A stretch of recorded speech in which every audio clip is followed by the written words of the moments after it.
Welcome, friends. It's the Scalawag and Kenny on this podcast, and you already know the name of it because they tried to bleep it out. It's called If You Condone This Shit, They're going to Own Your Shit.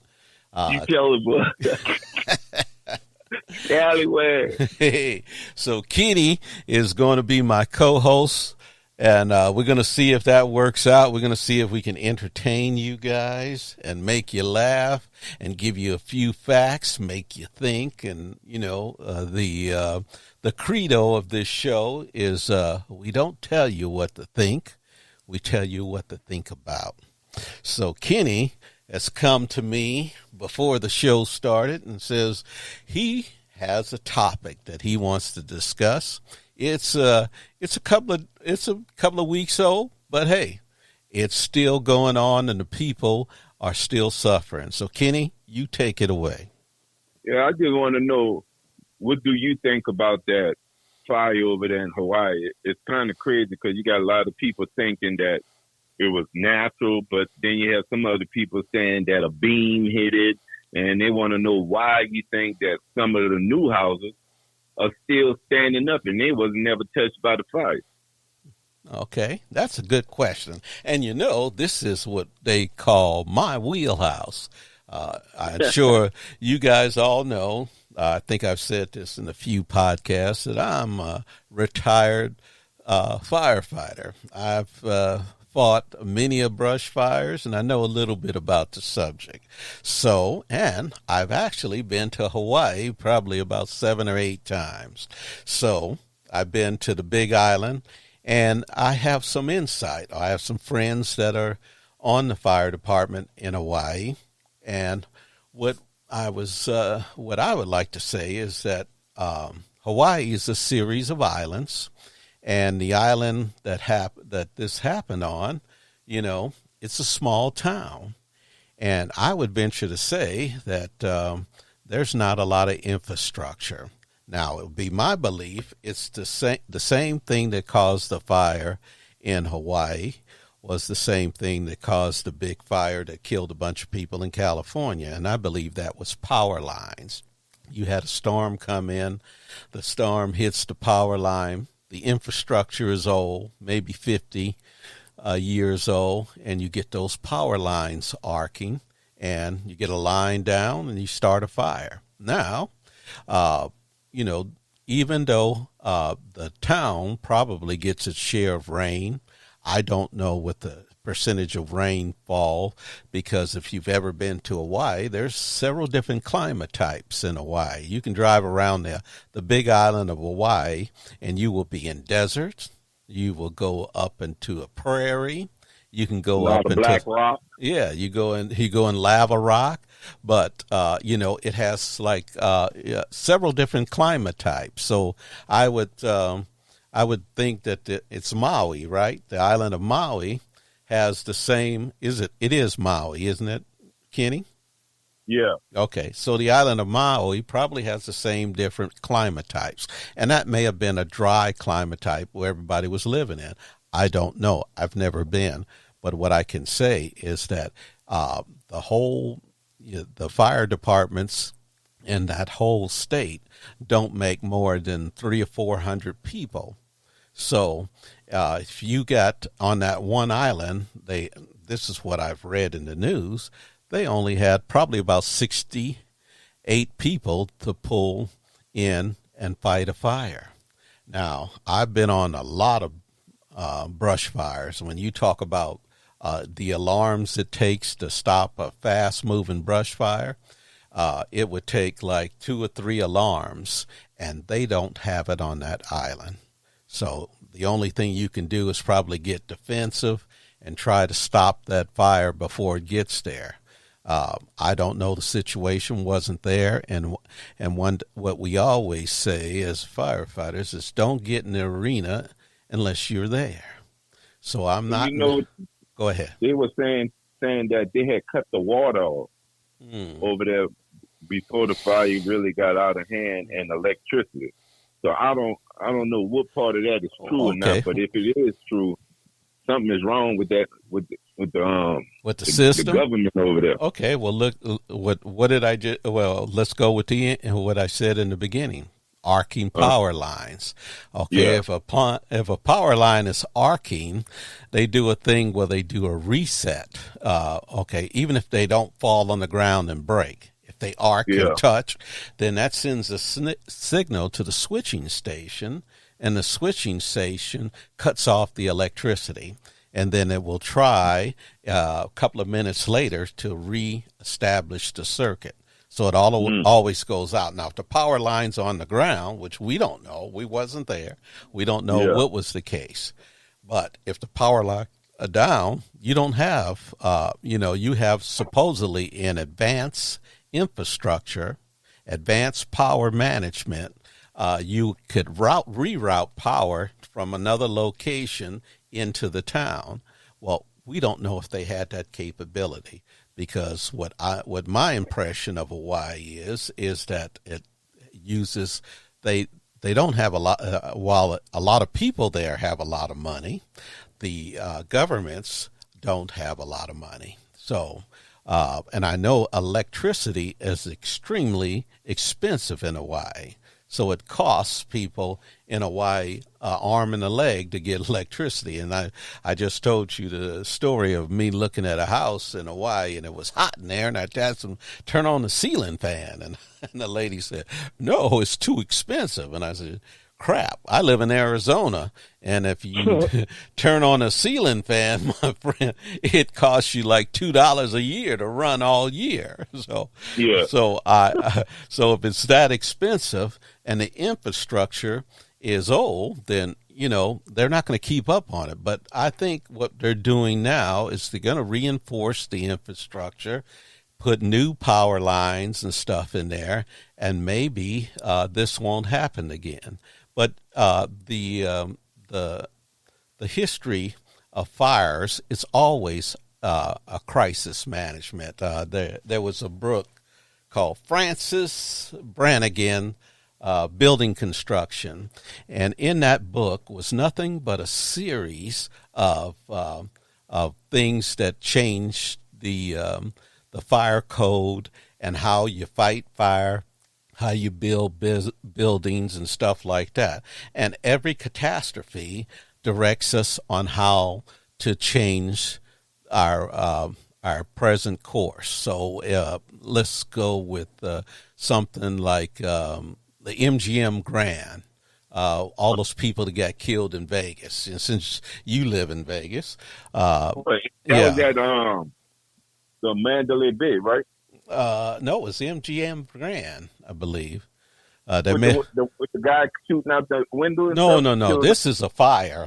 This is like when you were like, it was in the 80s, but it was a fire and it killed a bunch of people. And what they found was that they put flammable wall coverings on the wall in the MGM Grand, and they found out, hey, well, we can't do that. The fire code shouldn't allow them to have flammable, because they look pretty, the wall coverings or the carpet and stuff like that. So they made codes so that they no longer allow flammable carpet, wall covering. And this is just an example, but that's how we learn in firefighting and fire code how to change things. And this, to me, is probably the same thing that happened in Hawaii, that there had to be infrastructure failure. But the sad thing is that they had no idea that any of that to happen. They probably had, when you go to Hawaii, they're very well planned on getting away from a tsunami. That's a big old tidal wave caused by an earthquake, and they tell you where the tsunami zones are and the path to escape. But see, they didn't have an idea that they would ever have a fire coming towards them. And, the people who got away was the people who jumped in the water. And as I saw, half of them got killed, huh? Well, some of the people, a fire is a strange thing. It has superheated air. And have you ever taken a piece of tissue paper and lit it with a lighter and see how fast it lights up. Well, that's the same thing what happens to your lungs if you hit a fire and you breathe it in. That will kill you. Almost, that's why you wear an SABA to fight a fire. Anyway, I could talk about fire shit all the time. It's not my job anymore, but I'm just giving you a perspective that, you got to have the manpower, you got to have the trucks to stop a fire. So the infrastructure, say the infrastructure. Yeah. Could the infrastructure be built with the water coming from the ocean? Well, I think what they need to do is they need to create a fire break zone around the town so that they keep that, so that no brush can come to them, and then implement probably not to have flammable buildings, or if they do have flammable buildings, they would put some type of retardant on the homes that are close to the edge of the city, so that if the fire comes up to it, there'll be retardants. And, there's certain paints and stuff you can put on the house. There's actually a machine that they take baby diapers and you take all these baby diapers and put it in this hopper machine, and you can spray it against your house and it will stop the fire. So, and they, in California, they give homeowners little small fire pumps so that the homeowner can go out there and spray and keep their house from catching on fire.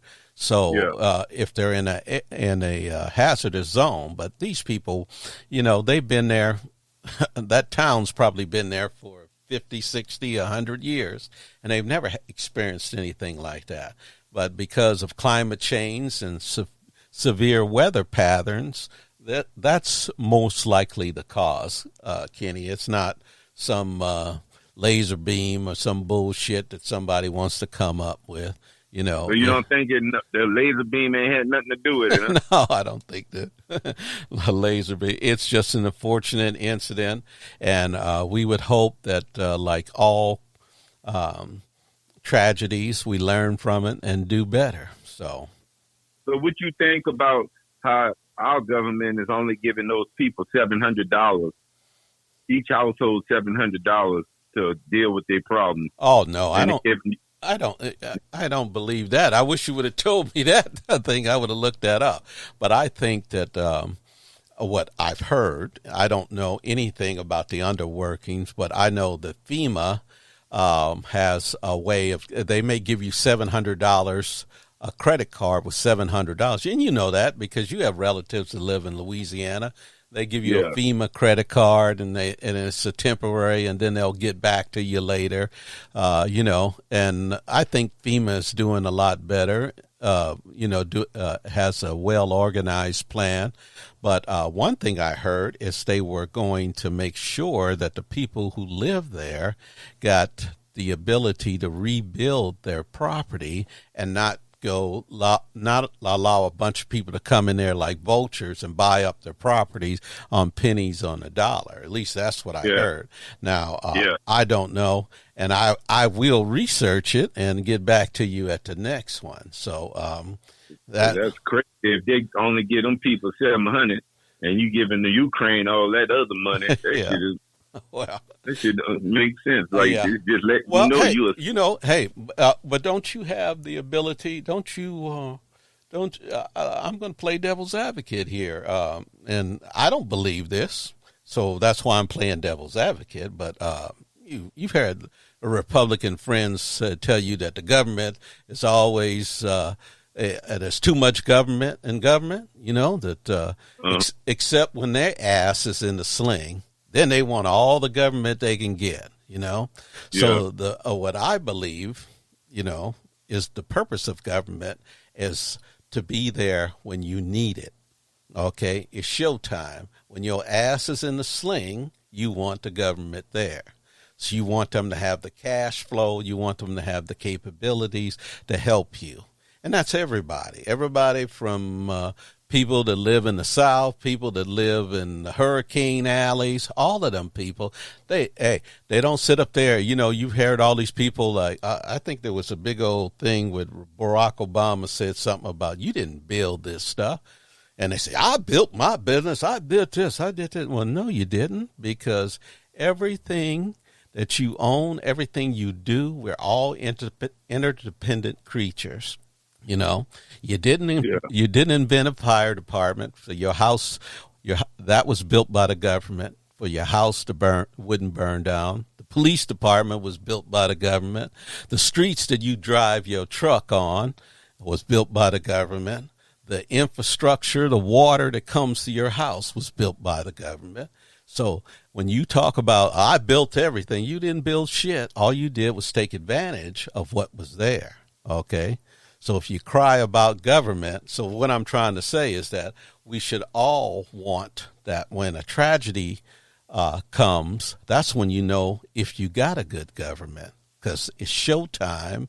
It's for them to come there to your aid. Then you spend all that money for taxes, you know, just like you said, Ukraine and anything else, they can spend your money on that. But when it's time for you, when you're in trouble, you want them to be there for you. That's kind of like if you get caught up in a country, you out visiting, you actually went to what would be Moldavia, and the fuckers have a civil war. You go to the embassy, and those motherfuckers are supposed to get you out because you're American. You paid taxes. So they say, hey, okay, you're at the embassy. We're going to get your ass out of here. We're going to bring in a military helicopter and get your ass out. That's when it's showtime. Same thing for these people with the, you know, and they could easily turn around and say, hey, didn't you have fire insurance? Isn't that what a Republican would say? Didn't you have fire insurance? Wasn't you insured for this thing? Don't your insurance? You can just rebuild with your insurance. Why didn't you have insurance? Don't you have some self-responsibility? Okay, but that's not the way it should be. It's the way it should be. Or they can do like they would try to do to people in New Orleans. Yeah, when you have flood insurance, it was telling them that, you know, your house didn't get destroyed by the flood; it got destroyed by the wind or Katrina. Yeah, see, they want, see, because that's what insurance companies do. They try to fuck you. What I think, this is just me. You're gonna think this is radical too, Kenny. It's what I think is they should just get rid of fucking insurance companies and let the and have you pay your money to the government. Hey, there's an unlimited supply of money right there. You pay your money to the government, and they say, okay, I'm going to give you 95% of the value of your house. You got to come up with 5%, okay? Or 98%. You got to come up with 2%. But we're going to pay for it, because you know what the insurance companies do anyway. If there is a high risk, just like that flood insurance, who was the underwriter of flood insurance and earthquake insurance? Who's the underwriter of all that? Who do you think is the underwriter of earthquake insurance in California? Come on, Kenny. Huh? Government. Huh? It ain't the government. It is. It is. It is the government. You can't buy fucking earthquake insurance from a fucking insurance company, Kenny. You can't buy flood insurance from an insurance company. What you buying is from the U.S. government. They're the insurers of last resort. Okay, let's go with another one. Do you know that the fucking nuclear plant is uninsurable? If you have a nuclear generating plant, you know who insures that? The government. That's right. So if if it melts down, they pay the claims. So if they're insuring all the high risks, why should they take all the risks and the other motherfuckers taking all the sugar on the table? Oh, I got the cars. I got health insurance. I got this. Well, I say fuck them all. Get rid of them. You know? But all that insurance shit is a scam. It certainly is. The health insurance, if you go through life a year healthy, how come you can't get at least 25% of your money back? Yeah. Now you're talking. See, now your car insurance. Yeah. What if you got in a car accident? Why you can't get some of that shit back? You know. That's what I'm saying. Why can't you? You know why? Because the people who own those insurance companies, do you know how insurance companies made their money, Kenny? Come on. Because you got me on a tangent now, brother. You got me. Come on, Scalawag. You got me going on, baby. I'm going to tell you how insurance companies made their fucking money when they came to the United States. You know what they were insuring when they came to the United States? What? They were insuring slaves. Insuring what? Slaves. Slaves? Slaves. That's the fucking, all those big ass insurance companies you see down in New York, they were insuring slaves. They made their money off the back of fucking slavery. Okay? That's how they made their fucking money. And they had some weird ass rules there, Kenny. They say you could beat your slave to death and they paid a claim. Now, if you go out and intentionally drive your fucking car into a wall, do you get paid to claim? If they know you did it, they say, fuck you, buddy. Don't they? Now, you could beat your slave to death, and they paid a fucking claim. There was a ship in the United States, and they said they had some slaves on board. And they said, and this is, I'll get the facts if you need the facts there, Kenny, but this is just a story I know off the top of my head. This is a slave ship. They had a cargo of 50, 60 slaves, and they were under time, so they wanted to get to port faster, and they had to drop off these slaves. So they said, oh, shit, well, we're not going to be able to make it in time. Let's just throw these slaves overboard and file the insurance on it. You know those fucking insurance companies paid that claim? Huh? They fucking dropped human beings over the side, and these motherfuckers paid the claim. Huh? And I know some motherfucker out there is going to say, oh, there were different times. No. They're still doing that shit now, because I remember I got in a car accident, and I wasn't in the wrong. Yeah. But the person said they got injured, so they just paid them out because they didn't want to go to court and pay the court cost. Because it was cheaper for them. The lawyer cost them more. I understand that bullshit, but here's the deal. If the government owned the insurance, the government would only pay. I lived in Costa Rica, as you know, and there's only one insurance company in fucking Costa Rica, the government's insurance. So your ass, if you have a wreck, they'll pay for your medical, they'll pay for your car. There ain't nobody going to court, and they ain't doing shit. Just think of all that money them people are saving on the bullshit that we go through, you know? Saying, oh, I got injured for life. Well, okay, if you're injured for life, then you get on disability. Okay, that's fine. You're taken care of. You're on disability. But you ain't got to get $14 million or $2 billion because you were injured in an automobile accident. So, you know, we'll take care of you. We'll make sure you get a lifetime income, you're comfortable, and that's it. Anyway, that's radical. But as I said, that is the bullshit. That's how insurance companies made their money, my brother. So it's a dishonest business to me, and everybody I know ever worked in it says the same thing. So, you know, but you know, they say, oh yeah, you know, it's all right. But I think that's the history of America, because you ever had somebody tell you after they fuck you, it's just business? Yeah. So, they try to. They just tell you, hey, it's just business. So what the fuck does that mean? What the fuck does that mean? Hey, that you don't have to treat me like a human being. It's just business. Yeah. Huh? What kind of shit is that? Huh? And have you ever watched George Carlin? The comedian. I love him. Okay, yeah, I love but did you ever hear him? He does a skit about the businessman. He says, guy comes up to me and tells me he's a businessman. He said, what the fuck is that supposed to mean to me? He said, when somebody fucks you and they just said, it's just business. He says, if I tried to fuck him, they throw me in jail. But he fucks you and it's just business. No. Well, your business is not to fuck over your fellow man. Your business is to give your fellow man a hand up. Okay. So we didn't beat this shit to death.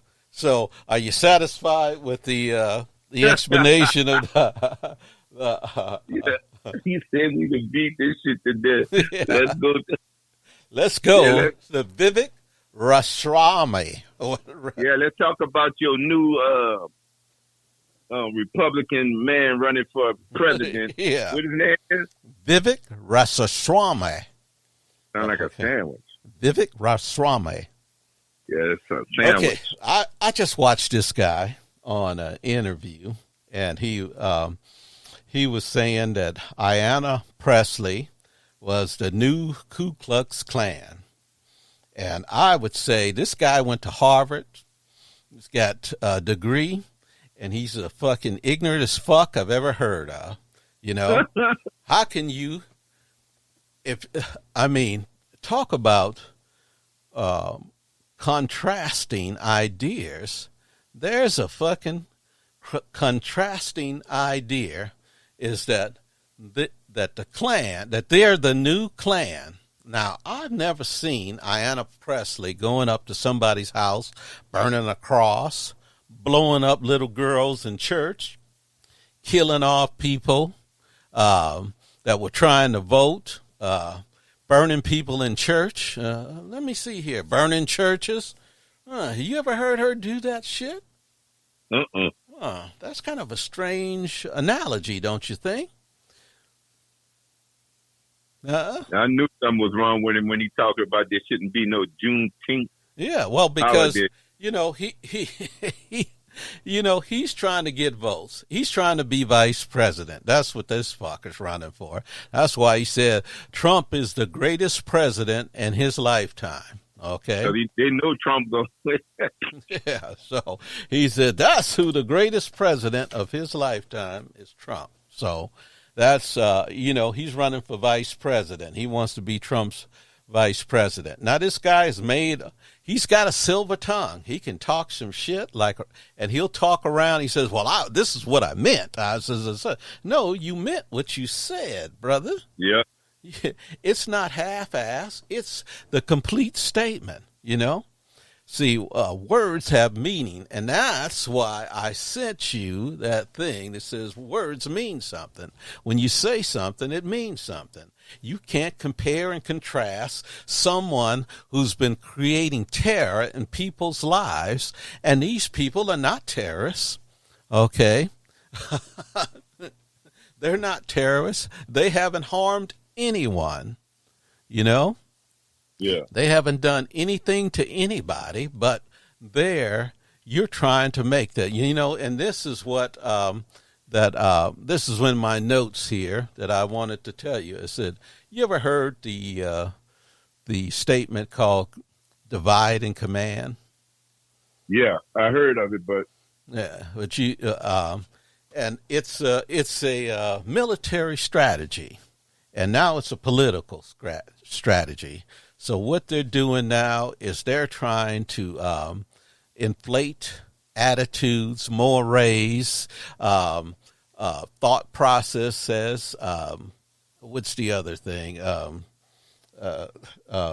Ideas. They inflate them so that this person comes to them. Because do you understand how anger works? Have you ever tried to reason with an angry man? No. You were a bouncer, right? Yeah. Now, how do you reason with an angry man? You kick his ass. That's how you reason with him, don't you?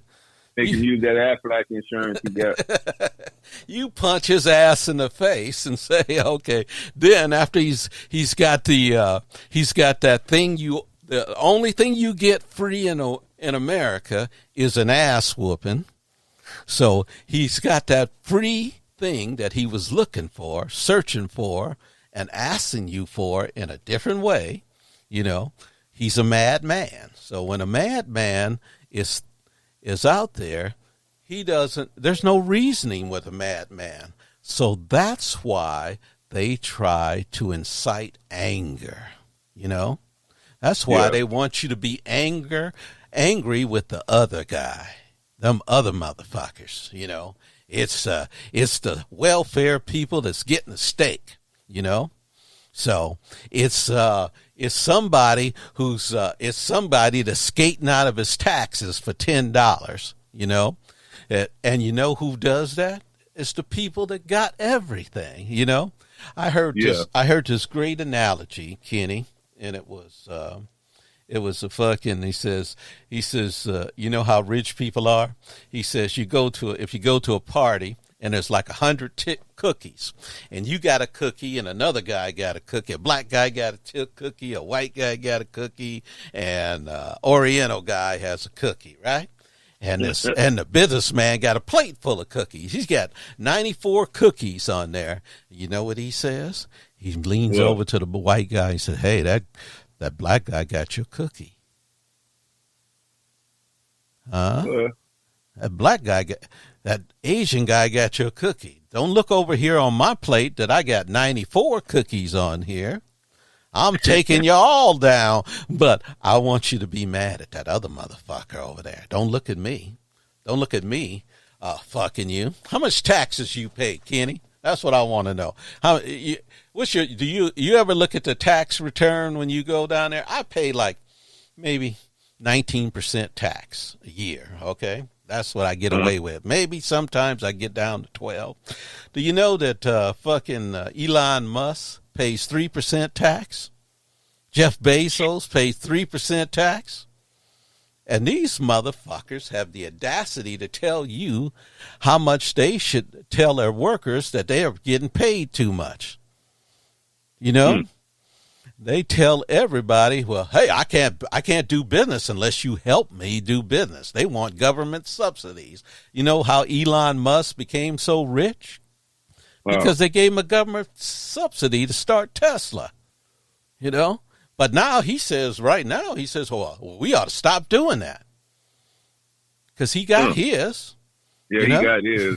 That motherfucker got his, and he pays 3% tax. That's the average tax of a billionaire. So that's why I want you to say divide and command. They're always going to try to divide because they know there's more of us than they are of them, you know? The millionaires don't, but they get an unsubstantiated voice in our body politics because of corruption, greed, and work in the system. So why do you think I pay 18% tax and Elon Musk, with billions and billions of fucking dollars, only pays 3%? And some motherfuckers don't pay nothing. Some motherfuckers don't pay a fucking dime. And like Trump said, he know how to work the system. Oh yeah, he don't pay shit. They think they caught him paying $5,000 one year or something like that. So, and then these common people who are just like me, paying 18%, you know, paying a lot of taxes. They pay more taxes than Trump, you know. So, but he's their guy. He's looking out for them. Do you think this motherfucker is looking out for any of them? You think he gives a shit about them? But he's their false idol that they pray to, that they think, oh, Trump has done so much for me. And I've always tried to figure out, say, hey, well, tell me a few of these things. Give me some insight here, you know? So back to these Vivek Ramaswamy? Yeah. Okay. So do you think he has a chance of winning? I don't think he has a chance of winning. I think he has a chance of being vice president. You know, he's young. Yeah, he is running for vice president. I don't think, you know. And then when they asked him the other day, he said, well, tell me. He said, why? He said, you believe in law and order, because this is another pet peeve of mine. They always want you to believe in law and order, don't they? They want you, you got to obey the law. You got to obey the law. You know, you just can't go out here willy-nilly and breaking the law, stealing things and shit like that.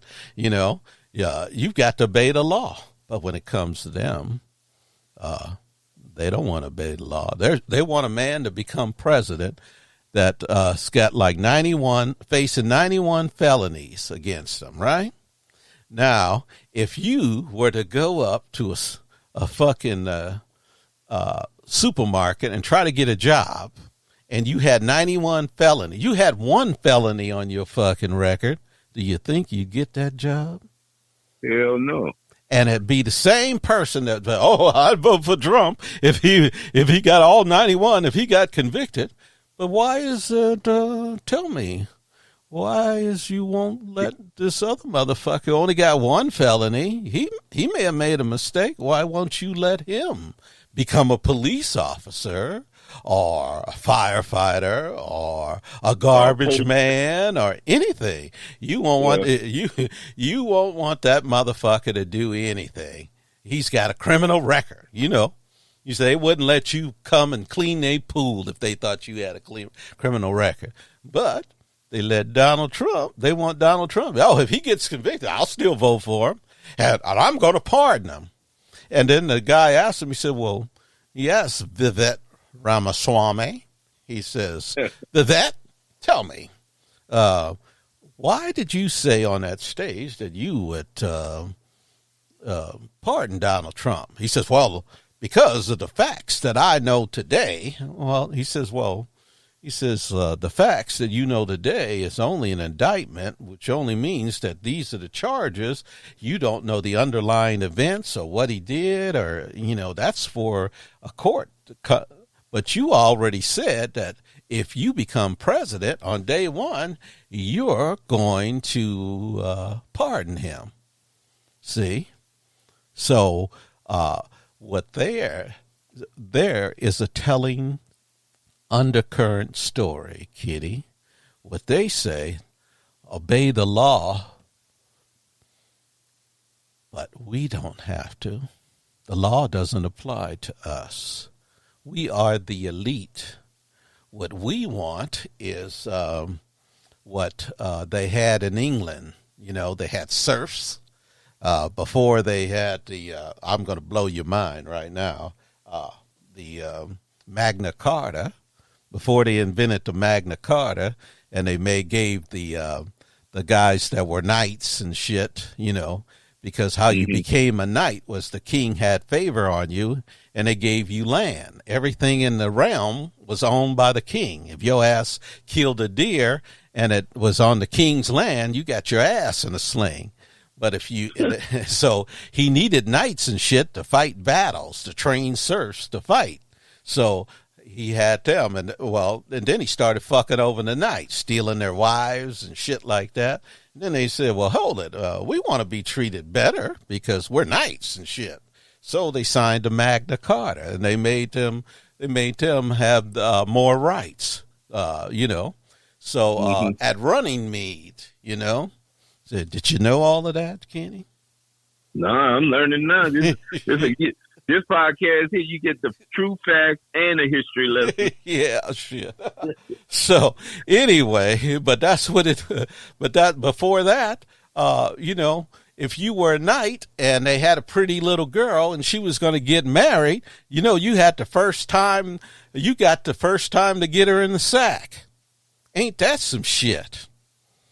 That's a crazy if one of the serfs was getting married and they had the serfs had a pretty girl, you say, oh, the king gets to fuck her first. So, but that's what these people want. They want to go back to that. They want to go back to that time, you know. They think go ahead. That shit gonna happen. I don't think it's gonna happen. You don't think? Well, no, because here's the thing. They own the information. They tell you what they want you to believe, and people buy the information, you know. I just saw a poll, and this is some shit, and you're going to have to talk me down off of this shit. It said that 70% of Republicans believe Donald Trump over their ministers at 60-something%. Their pastors, their spiritual leaders they believe Donald Trump, a man who was in office that told 30,000 thousands of lies. I mean, he just, every time his mouth was moving, he was telling a fucking lie. And these people believe in him that much. Okay? That's some scary shit. That's some scary, that's some mind, that's some shit where they wash those people's mind with whatever chemical. But you know what the chemical is? It's racism, my brother. Yeah. That's all it is. It's racism. You know, that racism is a horrible disease, has inflicted our country. That's why I wanted you to read the mud seals, but we'll get to that next week. But as I said, these people believe Donald Trump, a known confessed liar, grabber of women's pussies, tax cheat, fucking philanderer, everything in the world. They're going to believe him. I said, that's some mind control bullshit that I hope. See, I had a friend that we were out at lunch once. He's a Republican. So we're sitting in this restaurant, and he turns to me and says, the reason why I voted for Donald Trump is the same reason why you voted for Barack Obama. And I said, well, it can't be. I said, because Barack Obama was bright, articulate, and tried to do things for me. He tried to get me health care and shit like that. He wasn't the best. Yeah. He wasn't the greatest of president. He was a good president, but he wasn't trying to fuck me, as far as I know. So, but he told me, and I said, "So what's the reasoning?" He said, "Well, the same reason you did, because of his race." I said, "Oh, contraire." I said, "Why do you think so little of me that I would just vote for a man because of his race?" And that was an insult to me, Kenny. I thought that was quite insulting but then, I understand that because he would do that. See, people accuse you of what they will do themselves. You see what I'm saying? They will accuse you. So who you think is the front runner right now? Well, we know who the front was. There's Donald Trump, so he's the front runner. Who's second? Who's second is governor of Florida, Ron DeSanctimonious. He's next. But you see, he's shitting his mess kit. Do you know what that means there? Break it down. Okay. In the military, you get a mess kit. It's a plate, bowl, spoon, and stuff like that. And you kept it clean. You kept it upside down so stuff wouldn't get into it, And if you went to go shit, you left that mess tray outside the latrine. Okay? So there wasn't a chance for you to shit in your mess kit. Okay? And eat the shit and spoil your food. You know what I'm saying? So what Ron DeSantis has done is shit in his mess kit. He went through all that bullshit about, critical race theory and, this is where woke goes to die and all this other bullshit. But what he failed to realize, young people are woke. They do understand that there is systemic racism in society. They understand the history of America, and they know that he's just, what he is. They used to have these things called slavers in slavery. They were the guys that all for themselves. They owned all the land. They owned the slaves. Everybody worked for them. They owned the town. They were slavers. And that's all he is. He's a slaver. He's just got a different name, or he could be a Klansman. You could dress that fucker up, like what do they say? Put lipstick on a pig. He's still going to be the same. So he's still going to be a slaver. He's still going to, why is it he attacks black people all the time? Why is he attacks knowledge?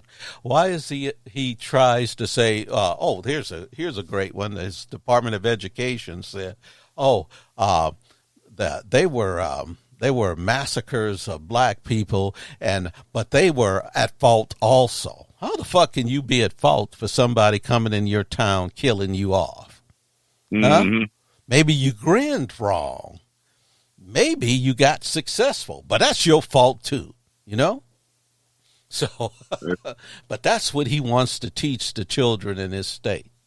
So he wants to see, because, you know, here's the thing, you know what I say, I'm going to get off this podcast after this.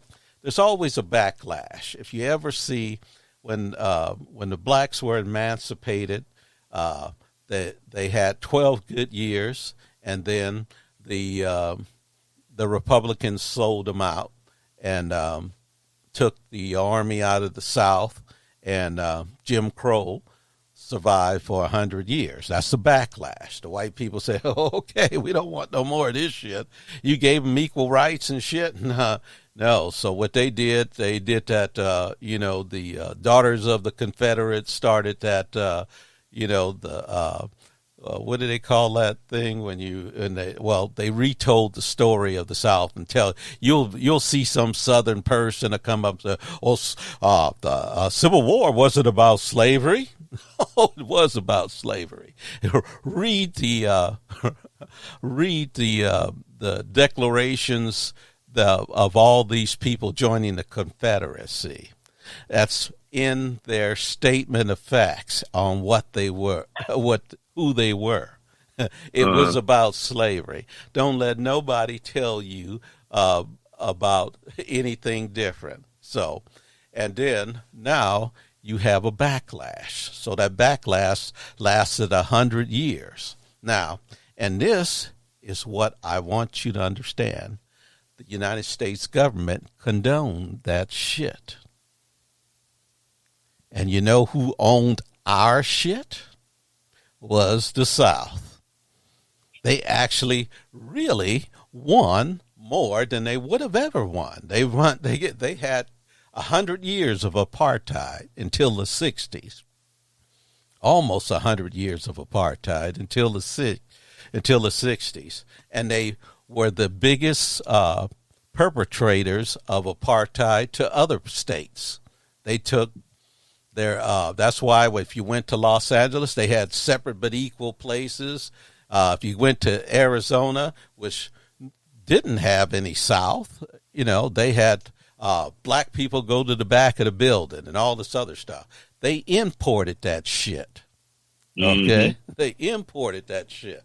But then there was a backlash. So now I'm going to get to the present backlash when George Floyd.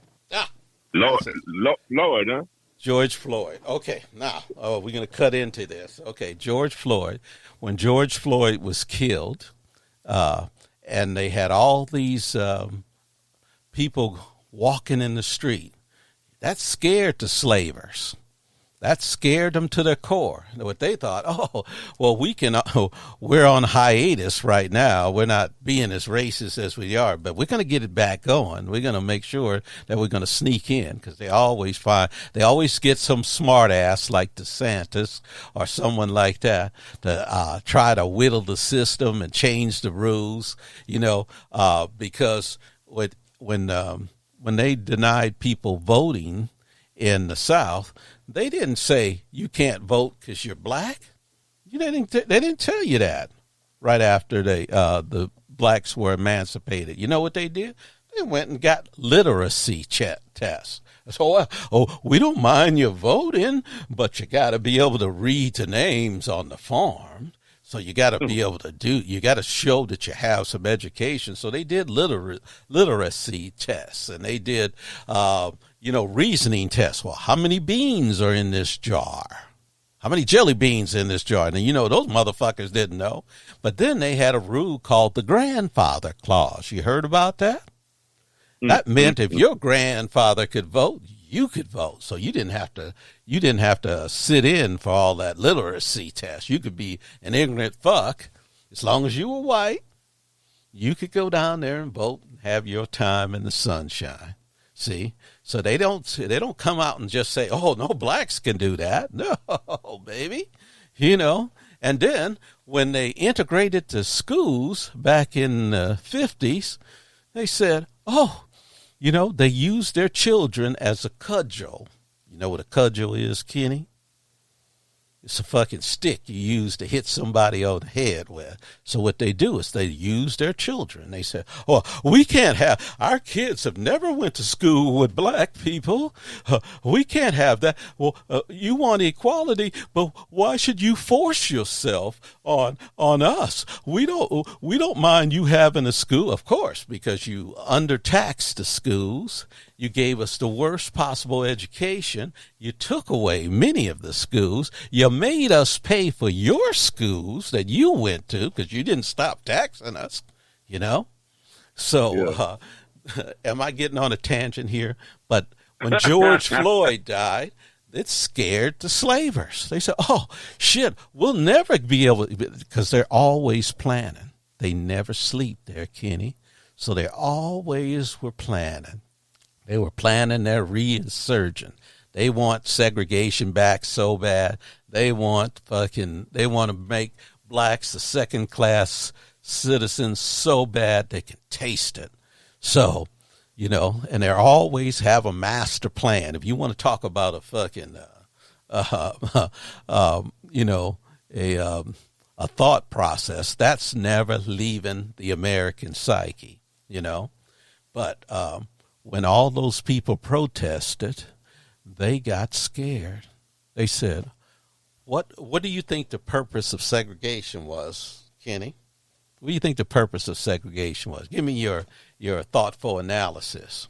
To control the narrative, control everything. Yeah, but what it did, when you work next to a man and you work with him and you live next door to him, what happens? You humanize them, and the other person cannot otherize them. The society cannot otherize them. I have a neighbor. I have neighbors, okay? And I'd probably, if someone came to try to kill my neighbor, I would try to fight to save my neighbor because he's my neighbor, okay? Yeah. I don't have to like him, but I would hope he would do the same for me, okay? And that's why they use segregation, because then we would be humanized. If we went to school with each other, we would have some ability to work. We'd be sitting side by side. We'd be telling jokes with each other, and then we would humanize each other. And you could not otherize someone when you humanize them, So that was the reasoning for segregation. So this scared the slavers. They got all kinds of bent out of shape. What are we going to do? So what they started doing is a critical race theory. Well, I don't want my kids to know what a horrible piece of shit we were in the past. How we took families away from each other, killed people, cut off their toes, had sex with the slave women, raped the sex women, raped the slaves, and then those kids that they had were your kids, and you sold them into a hell. What kind of human being does some shit like that? What is the value of a human being that is able to do that? See, that is why they don't want that story to be told. That is why the backlash, I would call it the Blacklash of critical race theory. Oh, we don't want them talking about, you can't say black history has no, black history is, without black history, there would be no America.